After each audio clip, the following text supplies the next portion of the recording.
These are actually assets that are purchased almost like high-priced art or collecting fancy sports cars. The new trend for the ultra wealthy is to collect wealthy, high ticket portfolio real estate pieces like this, and they are rarely ever lived in full time. They can go months and months without actually being lived in.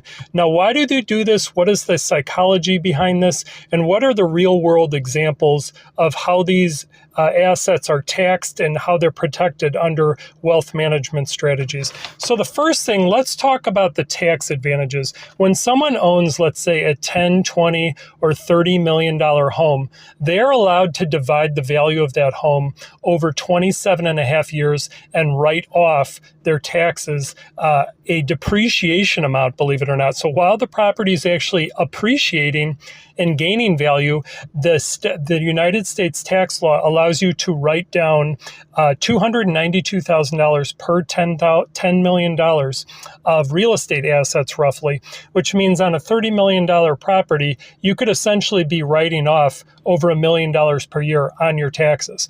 So a second reason that people buy these homes is mostly for privacy.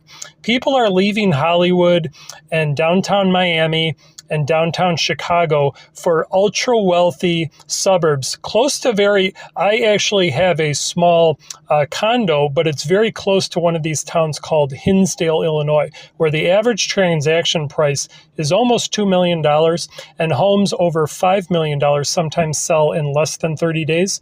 Homes under $2 million sell in less than 5 days. And so I started researching, why are these homes seem to be effortlessly being purchased? That is my number one question on why why not only are people able to afford these homes, but make it look so easy? And there's two tax laws that make it look like this. The step up in basis clause allows people who have, let's say, inherited a property that's worth $10 million that was purchased by their great-grandfather for, let's say, $800,000, they do not have to pay capital gains tax as long as that original person kept it for the term of their life, meaning they didn't sell it before they pass away.